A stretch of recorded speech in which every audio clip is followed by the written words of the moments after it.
Hello all of you, कैसे हो आप सभी। मैं आशा करता हूँ कि आप सभी स्वस्थ होंगे, मस्त होंगे और आपकी पढ़ाई भी बहुत बेहतरीन तरीके से चल रही होगी।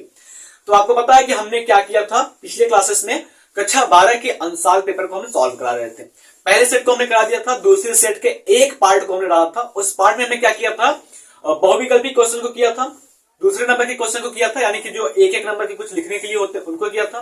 फिर इसके बाद दो दो नंबर के हमने कुछ क्वेश्चन को किए थे, फिर 3 नंबर के कुछ क्वेश्चन को किए थे। इस प्रकार अगर हम कहें तो क्वेश्चन नंबर 1 से लेकर के क्वेश्चन नंबर 5 तक के सभी क्वेश्चनों को हमने देख लिया था। तो अब क्या करने वाले हैं, उसके आगे क्वेश्चन नंबर 6 से हम देखेंगे अगले क्वेश्चन को, 11वें नंबर तक के क्वेश्चन के। यहाँ पे देखते हैं कितना क्वेश्चन है। हाँ, क्वेश्चन नंबर 6 से क्वेश्चन नंबर 9 तक के सभी क्वेश्चनों को देखेंगे, उसको हम सॉल्व करेंगे, समझेंगे। तो हमारा जो ये है पेपर वो 2023 का सेकेंड सेट है, जिसका कोड है 348CH। ठीक है, तो चलिए अगर हम चलते हैं क्वेश्चन नंबर 6 की बात करते हैं, यानी कि प्रश्नोत्तर 6 की बात करते हैं। प्रश्नोत्तर 6 की बात करते हैं। तो इस प्रश्नोत्तर 6 में आपको 4 क्वेश्चन है। ख में क्या है, 1 और 2 करके है। फिर इसके बाद ग है, फिर इसके बाद घ है, और घ में फिर से क्या है आपका 1 और 2 करके है। तो सबसे पहले अगर मैं आपको बता दूं तो आपका क्वेश्चन नंबर क, ख, ग, घ मैं सभी बताऊंगा। लेकिन अगर हम बात करते हैं क्वेश्चन नंबर ख का जो दूसरा क्वेश्चन है वो आपके सिलेबस से काट दिया गया है, तो इसको मैं नहीं बताऊंगा। चलिए आगे की ओर चलते हैं। सबसे पहले अगर हम बात करते हैं क्वेश्चन नंबर 6 के क की ना, 6 क की बात करते हैं, तो ये कह रहा है कि मेंडल के योगदान पर संक्षिप्त टिप्पणी लिखिए। क्या कह रहा है, मेंडल के योगदान पर संक्षिप्त टिप्पणी लिखिए। संक्षिप्त टिप्पणी की बात कर रहा है। टिप्पणी कैसे लिखेंगे इस पर, यानी कि ये कह रहा है कि जो मेंडल ने आनुवंशिकता के लिए खोज की है उसके बारे में थोड़ा सा आपको यहां पर बताना है। जैसे कि आपको क्या बताना पड़ेगा कि मेंडल ने किस पौधे पर खोज किया, उसका उन्होंने क्या निष्कर्ष निकाला, कितने नियमों को उन्होंने दिया। इन सभी बातों को बहुत ही छोटे बातों में, छोटे पैराग्राफ में आपको समझाना है, ताकि वो एग्जामिनर अच्छे से भी समझ जाए। तो चलिए मैं बताता हूं कि आपको कैसे समझाना है। सबसे पहले आपको लिखना है कि मेंडल ने जो प्रयोग किया था वो किसके ऊपर किया था। तो अगर हम बात करते हैं तो मेंडल ने मटर के पौधे पर शोध, यानी कि खोज, या अच्छा कर सकते हैं प्रयोग, शोध के माध्यम से किसका नियम देखा है, वंशागति का, माध्यम से वंशागति का नियम दिया। ठीक है, मेंडल ने क्या किया था, मटर के पौधे पर खोज करना शुरू किया, जिसके बाद उन्होंने क्या किया, वंशागति के नियम को दिया। और अगर हम बात करते हैं तो आपको अगर पता हो कि वंशागति के कितने नियम मेंडल ने दिए हैं, तो उन नियम का आप नाम ले सकते हैं, जैसे कि प्रभाविता का नियम, पृथक्करण का नियम, द्विगुण संकरण का नियम, जिसको हम कहते हैं स्वतंत्र अपव्यवहार का नियम। ये तीनों नियम आप लिख सकते हैं। इसके बारे में एक एक लाइन, दो दो लाइन जो आपको पता होगा वो लिख सकते हैं। उसके बाद अगर हम बात करते हैं तो जब उन्होंने नियम दिया तो उससे क्या उन्होंने कंक्लूजन निकाला, क्या निष्कर्ष निकाला। तो उनके निष्कर्ष निकाला कि जीन प्रत्येक माता पिता से एक जोड़े में और अलग अलग इकाइयों के रूप में विरासत होते हैं, यानी कि संतान में जाते हैं। इन्होंने क्या कहा कि उन्होंने निष्कर्ष निकाला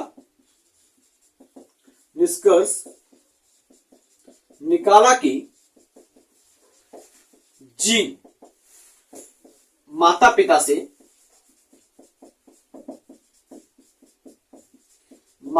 से एक जोड़ी या अलग अलग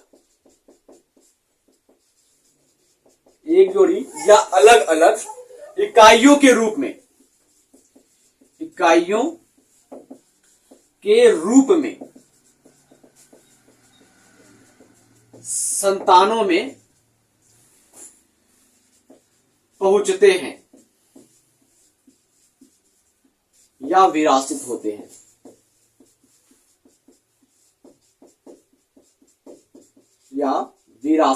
बात समझ में आई।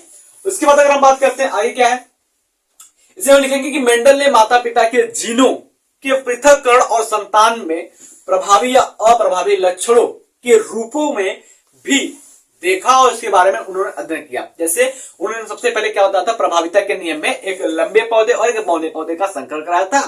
संकरण कराने के बाद उन्हें क्या मिला था, लंबे पौधे वाले गुण मिले थे, यानी कि संकर लंबा पौधा मिला था। उसी बात को ये बता रहे हैं कि मेंडल ने माता पिता के जीन के मेंडल ने माता पिता के मेंडल ने माता पिता के जीन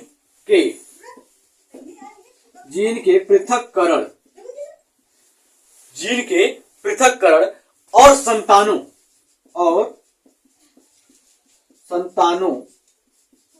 में प्रभावी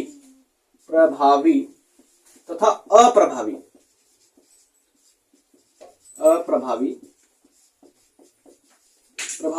अप्रभावी लक्षणों का अध्ययन किया। लक्षणों का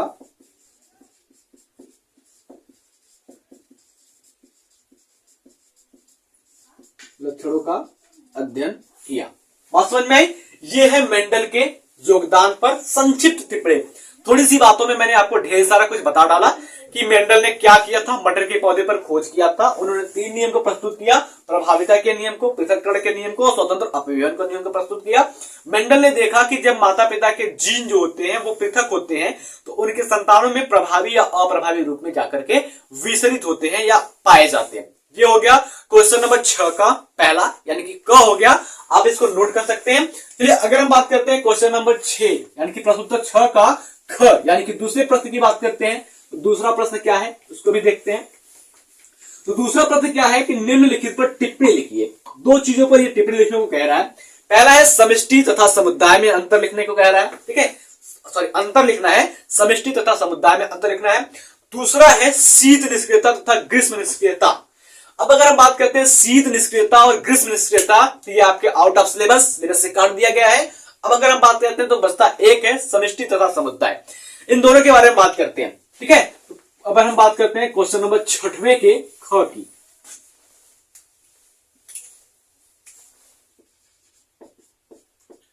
ये कह रहा है समष्टि तथा समुदाय। समष्टि तथा समुदाय में अंतर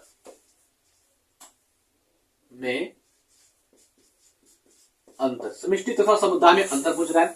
तो अगर हम सबसे पहले बात करते हैं बेटा समष्टि का मतलब क्या होता है। देखो समष्टि क्या होता है, किसी निश्चित समय में और निश्चित क्षेत्र में एक ही प्रकार के जाति जीवों की कुल संख्या जो होती है वो समष्टि कहलाती है। और समुदाय का मतलब क्या होता है, किसी विशिष्ट आवास स्थान पर जीवों के समष्टियों की स्थानीय समूह को हम समुदाय कहते हैं। यानी कि हम कह सकते हैं समष्टि का मतलब होता है कोई एक विशेष जीव, और समुदाय का मतलब क्या होता है, पूरा का पूरा समूह, जीवों का समूह। सिंपल सा एग्जांपल है, जैसे आप क्लासरूम में पढ़ाई करते हैं, ठीक है, क्लासरूम में पढ़ाई करते हैं तो समय क्या हो रहा है, मान लीजिए आपका जो स्कूल का टाइमिंग है वो कितना है, 8 से 2 बजे तक है। तो 8 से 2 बजे तक आपके क्लासरूम में कितने बच्चे बैठे हुए, ये क्या है, ये विशेष प्रकार की जाती है ना बच्चों की, यानी कि बच्चों में विशेषकर अगर हम बात करते हैं बॉयज यानी कि मेल की बात करते हैं तो कितनी संख्या है 12 से 8 बजे से 2 बजे के बीच में, वो आपकी क्या हो जाएगी, समष्टि हो जाएगी क्लासरूम के अंदर। और अगर हम बात करते हैं समुदाय की, तो आपके क्लासरूम के अंदर टीचर भी होंगे, बच्चे भी होंगे, मतलब बॉयज भी होंगे, गर्ल भी होंगे। तो समुदाय में क्या आ जाएगा, उस 8 से 2 बजे के बीच आपके क्लास में कितने टीचर, कितने लड़के, कितने लड़कियां हैं, ये एक समूह हो गया ना, जातियों की एक समूह हो गई। तो इस समूह को हम क्या कहेंगे, समुदाय कहेंगे, ठीक है। तो अगर हम बात करते हैं समष्टि, सबसे पहले देखो अगर हम बात करते हैं समष्टि का,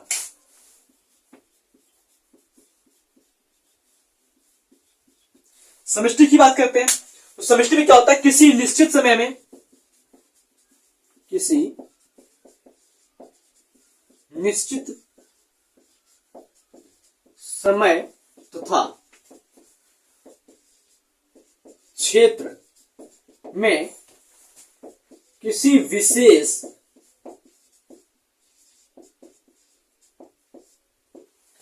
जाति के जीवों की संख्या, जाति के जीवों की संख्या, जाति के जीवों की संख्या समष्टि कहलाती है।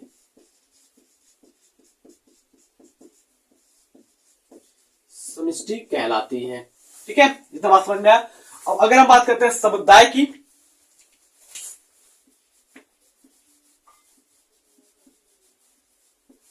समुदाय की बात करते हैं बेटा। अभी हमने क्या बताया कि अलग अलग जातियों का जो समूह होता है उसको हम समुदाय कहते हैं। तो किसी विशिष्ट आवास स्थान पर, किसी विशिष्ट आवास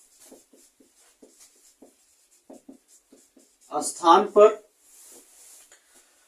जीव समष्टि की स्थानीय जीव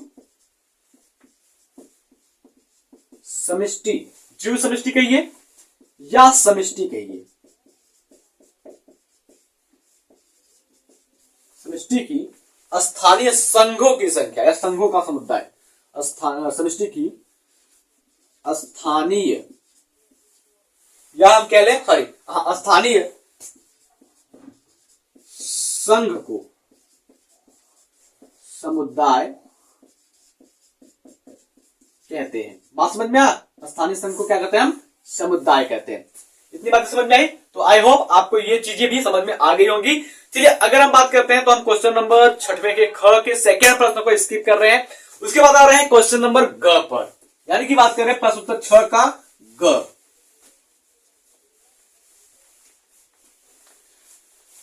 तो बेटा अगर ग की बात करते हैं तो ग में क्या है? पॉलीमरेज श्रृंखला अभिक्रिया, यानी कि पीसीआर को संक्षेप में बताइए, ये कह रहा है। तो पीसीआर को हम क्या कहते हैं भाई? पीसीआर क्या है? पीसीआर एक प्रकार की तकनीकी है जिसके द्वारा हम डीएनए को बना सकते हैं। इतनी बात समझ में आई? अगर हम बात करते हैं, इसको लिख करके आपको मैं समझाऊं अच्छे से पीसीआर क्या होता है। तो यह एक विशिष्ट डीएनए अणुओं की प्रतियां बनाने की तकनीक ही है। यानी कि बात करें एक डीएनए है, डीएनए का फोटोकॉपी करने का एक टेक्निक है, और इस टेक्निक को विकसित करने वाले वैज्ञानिक का नाम है कैरी मूरिस। ठीक है, इन्होंने क्या किया था?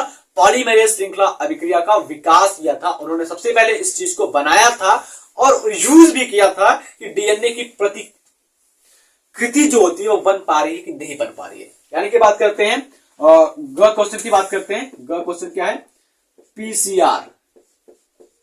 पीसीआर क्या है? इसको हम पूरा करते हैं पॉलीमरेज चेन रिएक्शन की बात करते हैं। देखो पॉलीमरेज चेन रिएक्शन क्या है? यह विशिष्ट डीएनए अणुओं की प्रतियां बनाने की तकनीकी है। यह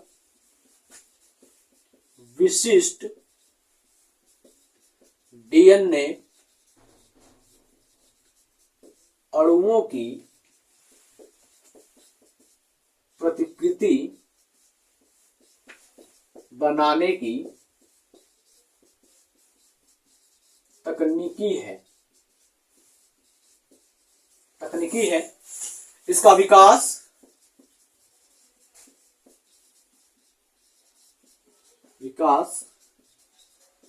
सर्वप्रथम कैरी मूलिस, ठीक है, किसने?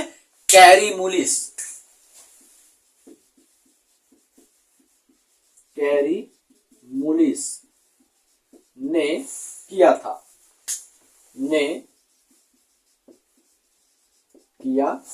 बात समझ में आया? तो हम बात करते हैं कि पीसीआर में क्या होता है? एंजाइमों की अभिक्रिया करके डीएनए के एक छोटे खंड को परिवर्तित किया जा सकता है। यानी कि पूरा डीएनए तो नहीं, एक छोटे से खंड को बना सकते हैं। तो इस क्रिया में एंजाइम का उपयोग करके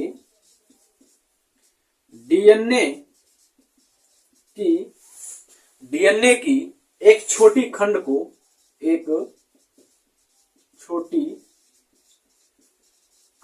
परिवर्धित यानी कि तैयार करना, परिवर्धित किया जा सकता है। बात समझ में आया? चलिए हम चलते हैं अगले क्वेश्चन की ओर। क्वेश्चन नंबर 6 का घ, यानी कि चौथे क्वेश्चन की बात करते हैं। फ्रांस आप इसको नोट कीजिए।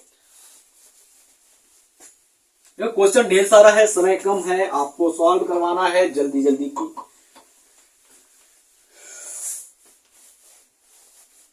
बात कर रहे हैं घ की। घ में क्या है, घ में भी भाई आपको दो चीजें, मतलब घ में पहला और दूसरा, फर्स्ट एंड सेकंड करके दो क्वेश्चन है।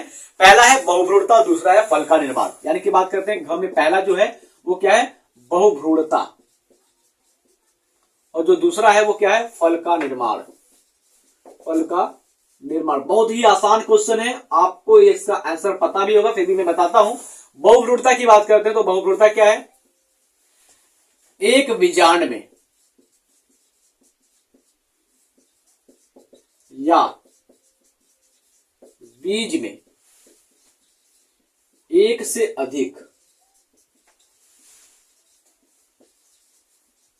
भ्रूण का बनना या विकसित होना, या विकसित होना बहुभ्रूणता कहलाता है। देखो नाम ही क्या है, बहु, बहु मतलब बहुत से, भ्रूणता यानी कि भ्रूण, ठीक है। अंग्रेजी में क्या है तो पॉली एम्ब्रियोनी। पॉली एम्ब्रियोनी मतलब क्या होता है, पॉली, पॉली का मतलब ढेर सारा, एम्ब्रियोनी का मतलब एम्ब्रियो, ठीक है, का डेवलपमेंट, ठीक है। तो अगर हम बात करते हैं तो बहुभ्रूणता,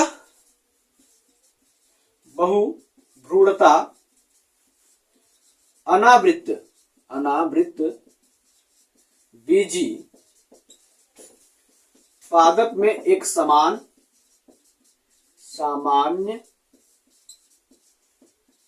घटना है। यानी कि बात करते हैं जो आपके अनावृत बीजी पादप होते हैं, जिसको हम जिम्नोस्पर्म कहते हैं, उसमें ये जनरल होता है, वो सब में लगभग लगभग पाया जाता है। लेकिन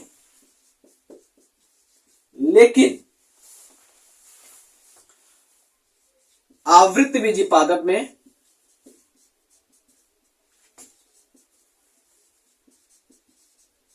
में यह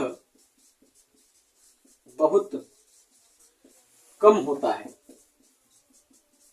बहुत कम होता है। अब अगर हम बात करते हैं तो 1791 ईस्वी में, ठीक है, 1791 ईस्वी में एंटोन वान लीवेनहॉक ने संतरे के पौधे में या संतरे के फल में बहुभ्रूणता की खोज की थी। सन 1791 में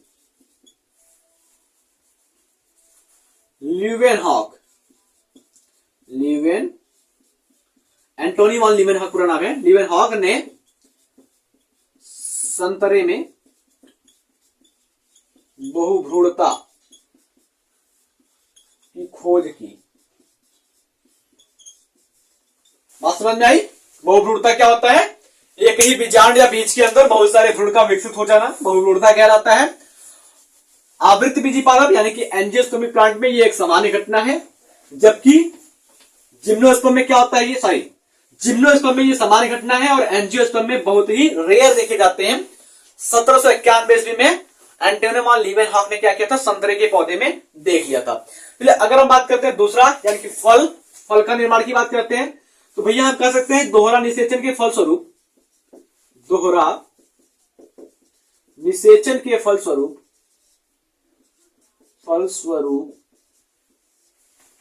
बीजांड अंडाशय क्या लिख रहा हूं मैं, अंडाशय फल में विकसित हो जाता है, विकसित हो जाता है। अब इसको थोड़ा सा और बड़ा करना लिख सकते हैं, और तथा बीजांड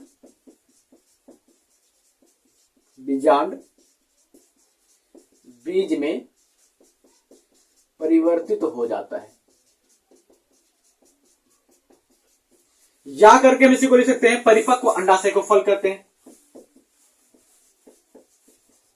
परिपक्व अंडाशय से फल बनता है या फल का निर्माण होता है, फल का निर्माण होता है। Full stop. इतना समझ में आया? चलिए आगे अगर हम बात करते हैं तो क्वेश्चन नंबर 6 हमारा फिनिश। उसके बाद चलते हैं क्वेश्चन नंबर 7 पर। तो क्वेश्चन नंबर 7 में पहला जो क्वेश्चन है भाई, अगर हम क्वेश्चन नंबर 7 की बात करते हैं तो इसमें भी क्या है, दो टाइप।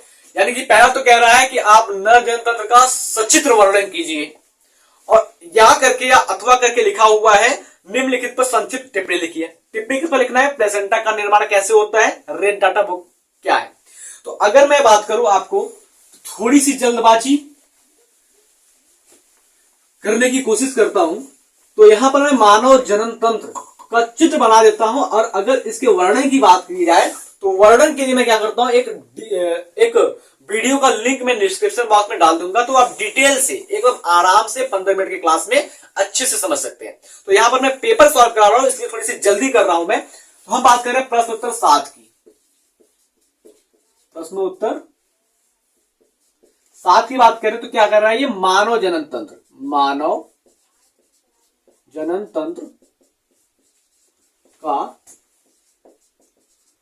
सचित्र वर्णन, मानव जनन तंत्र का सचित्र वर्णन करने को कह रहा है। चलिए अगर बात करते हैं तो सबसे पहले मानव जनन तंत्र को ही बना लेता हूं मैं। रफली डायग्राम है, तो आप लोग परीक्षा में बहुत सही से बनाइएगा।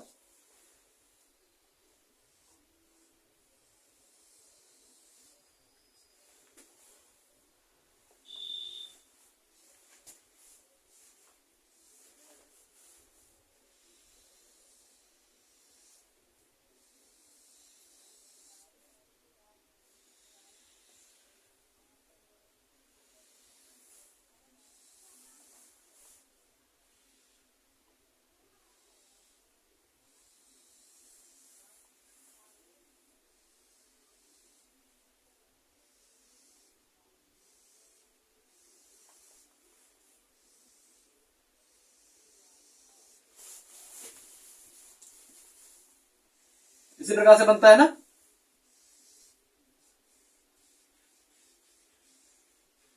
ये आपका क्या हो जाएगा, वृषण, और ये वृषण कोश। फिर इसी प्रकार से यहां पर भी हो जाएगा, जब तक ये वृषण कोश पहले, फिर उसके बाद उससे लगा हुआ वृषण हो जाएगा। और अगर हम बात करते हैं आगे क्या हो जाएगा इसमें, देखो यहां पर ये प्रोस्टेट ग्रंथि, ये काउपर ग्रंथि जिसको बल्बोयूरेथ्रल कहते हैं, और ये आपका फोर्सेक स्किन,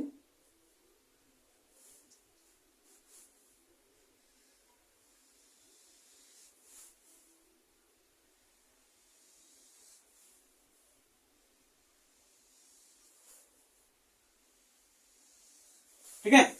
तो देखो यहां पर मैं नाम लिखता हूं एक बार, ये क्या हो जाएगा आपका अधिवृषण,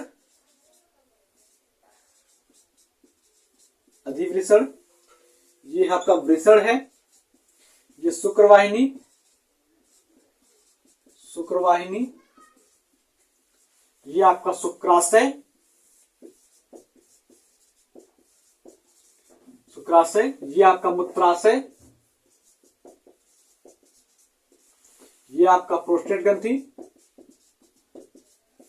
प्रोस्टेट ग्रंथि जिसको प्रोस्टेट ग्लैंड के नाम से जानते हैं, ये आपका काउपर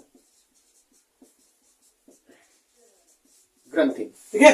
तो इस प्रकार से ये नर जनन तंत्र का चित्र बनेगा। यहां पर बात करते हैं वृषण, तो दो जोड़ी, सॉरी एक जोड़ी वृषण पाया जाएगा, एक इधर एक इधर। वृषण का काम होता है भाई, देखो वृषण जो होता है वो नर जनन तंत्र का प्रमुख लैंगिक अंग होता है, जिसमें शुक्राणु का निर्माण होता है। अधिवृषण में उसके बाद शुक्राणु वृषण से बनकर के जाता है, स्टोर होता है यहाँ पर, और इसको थोड़ा सा गति मिलता है, और ये शुक्रवाहिनी की सहायता से कहा जाता है, शुक्राशय में आता है। शुक्राशय में आने के बाद शुक्राशय की दीवार जो होती है वो छिड़काव करती है ग्लूकोज, फ्रैक्टोज का, शुगर का, जिसकी वजह से वीर्य तैयार होता है और शुक्राणु को एक माध्यम मिलता है, ठीक है। तो इतनी बातें मैंने आपको यहाँ पर बता दिया। आप नर जनन तंत्र का चित्र ऐसे ही बनाएंगे। उसके बाद अगर मैं बात करता हूँ इसके डिस्क्रिप्शन यानी कि डिस्क्राइब में एकदम अच्छे से तरीके से समझना है, तो नीचे डिस्क्रिप्शन बॉक्स में एक लिंक दिया गया है, तो इस क्लास से खत्म हो जाने के बाद आप वहां से जाकर के नर जनन तंत्र को अच्छे से समझ सकते हैं, ठीक है। चलिए अगर हम बात करते हैं अगले क्वेश्चन में, यानी कि प्रश्न उत्तर 7 के अथवा वाले में बात करते हैं, यानी कि ओआर करके क्या दिया गया है। तो ओआर करके आपको दो चीजें दिया गया है, दोनों पर टिप्पणी लिखना हुआ है, ठीक है। दोनों पे क्या है, टिप्पणी लिखना है। पहला जो है कि प्लेसेंटा का निर्माण कैसा होता है और दूसरा जो है रेड डाटा बुक क्या होता है। ठीक है, प्लेसेंटा का निर्माण, ठीक है, अथवा वाले की बात कर रहा हूं मैं। अथवा में क्या है आपका पहला प्लेसेंटा,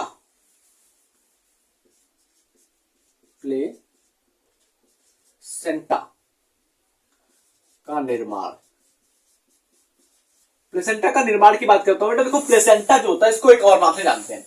प्लेसेंटा को हम अपरा भी कहते हैं या नाड़ भी कहते हैं। इसका जो निर्माण होता है इसकी बात करता है ना, तो गर्भावस्था के 7 से 10 दिन के बाद प्लेसेंटा का विकास शुरू होता है। प्लेसेंटा को अपरा करते हैं, ये भ्रूण को पोषक देता है। इतनी ऐसी बातें लिखना है आपको। गर्भावस्था के 7 से 10 दिन बाद प्लेसेंटा का विकास शुरू होता है।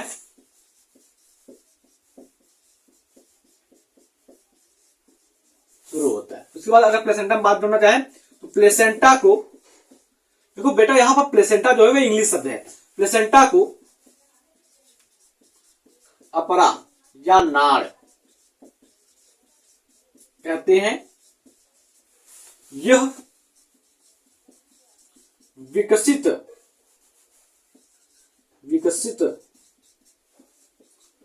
हो रहे भ्रूण को पोषण देता है।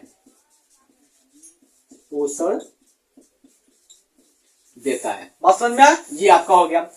और इसी में दूसरा क्या था अथवा करके, दूसरा था आपका red data book. Red data book क्या है इसके बारे में बात करते हैं। तो सबसे पहले आप बात कीजिए, सबसे पहले आप क्या करेंगे, प्लेसेंटा के निर्माण को आप अच्छे से लिख लीजिए। उसके बाद बात करते हैं रेड डाटा बुक की। देखो रेड डाटा बुक एक ऐसी बुक है जहां पर विलुप्त हो रही तथा विलुप्त हो गई प्रजातियों की सूची बनाकर के रखा जाता है। ठीक है, तो दूसरा क्या आपका यहां पर रेड डाटा बुक। ये क्या है, ये एक ऐसी किताब है, ठीक है, इसमें विलुप्त होने के कगार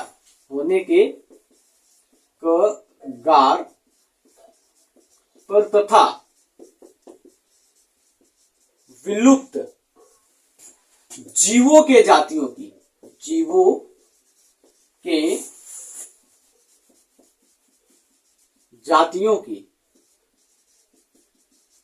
सूची बनाकर रखा जाता है। अब इससे क्या फायदा होगा भाई, सूची बनाकर रखने से क्या फायदा होगा? इससे ये फायदा होगा कि जो आने वाली पीढ़ी है उनको हम इनके बारे में बता सकते थे कि भाई उस समय पहले ये जानवर भी हुआ करता था। क्या आपने डायनासोर को देखा है? नहीं देखा है ना, लेकिन आपने क्या कह रहा है, डायनासोर के बारे में पढ़ा है। आपने सुना है कि डायनासोर हुआ करता था ना, once upon a time dinosaur हुआ करता था, यानी कि एक समय की बात है डायनासोर हुआ करता था। ये आप सुन रहे हैं किस वजह से? क्योंकि रेड डाटा बुक में इसके बारे में लिखा गया है। तब तो आप सुन रहे हैं, तब तो आप जान रहे हैं। उसके बाद बात करते हैं हम अगले क्वेश्चन की। तो क्वेश्चन नंबर 8 पर चलते हैं। तो क्वेश्चन नंबर 8 में जैव विविधता क्या है, इसके संरक्षण पर टिप्पणी लिखिए। तो जैव विविधता क्या है, बायोडायवर्सिटी क्या है, इसके बारे में आपको अच्छे से बताना है। लॉन्ग आंसर है इसलिए मैं नहीं केवल समझा रहा हूं। जैव विविधता क्या है? एक जीवों में पाए जाने वाले विविधता को हम जैव विविधता कहते हैं। इस विविधता क्या है, बहुत सूक्ष्म जीव माइकोप्लाज्मा से लेकर के विशालकाय जीव, जिसको हम क्या कहते हैं, व्हेल मछली तक पाई जाती है। और अलग अलग जीवों में उनके आवश्यकता के अनुसार अलग अलग प्रकार की विभिन्नताएं पाई जाती हैं। कुछ रेंगने वाले होते हैं, कुछ उड़ने वाले होते हैं, कुछ जल के अंदर पाए जाते हैं। तो ये सभी क्या होते हैं, अलग अलग विभिन्नताएं पाई जाती हैं। उसके बाद बात करते हैं कि अनुवांशिक कूट। इसी में 8वें क्वेश्चन में बात कर रहा है अनुवांशिक कूट क्या होता है। ठीक है, 8वें क्वेश्चन की बात कर रहे हैं, प्रश्न उत्तर 8 की बात कर रहे हैं। तो ये कह रहा है कि अनुवांशिक कूट क्या होता है। भाई देखो, अनुवांशिक कूट की बात करें तो अनुवांशिक कूट जो होता है 64 अनुवांशिक कूट होते हैं, जिसमें से 61 जो अनुवांशिक कूट होते हैं वो प्रोटीन निर्माण में मदद करते हैं, और 3 अनुवांशिक कूट जो होते हैं वो समापन तथा प्रारंभन कूट या कोडान होते हैं। ठीक है, तो अगर हम बात करते हैं अनुवांशिक कूट के बारे में, क्वेश्चन नंबर 8 अथवा आनुवंशिक कूट। आनुवंशिक कूट की बात करते हैं तो आनुवंशिक कूट पर क्या है, निबंध लिखना है। देखो अगर बात करते हैं तो आनुवंशिक कूट का आशय उन नियमों से है, आनुवंशिक कूट का आशय उन नियमों से है, उन नियमों से है जिनका उपयोग करके, जिनका उपयोग करके, जिनका उपयोग करके जीवित कोशिकाएं, जीवित कोशिकाएं, कोशिकाएं आनुवांशिक पदार्थ,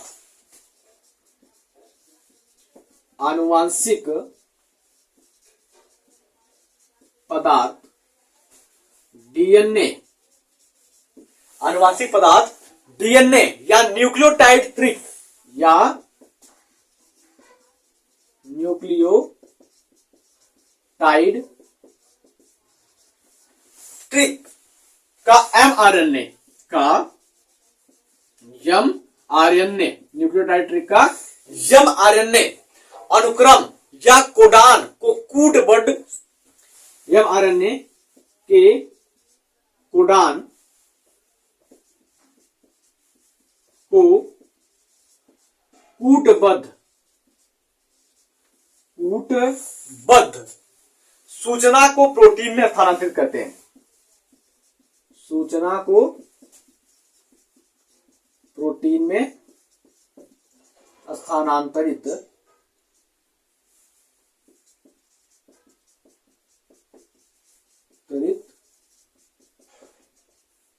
करते हैं। इतनी बातें समझ में आई। अगले अगर हम बात करते हैं तो आनुवांशिक कूट,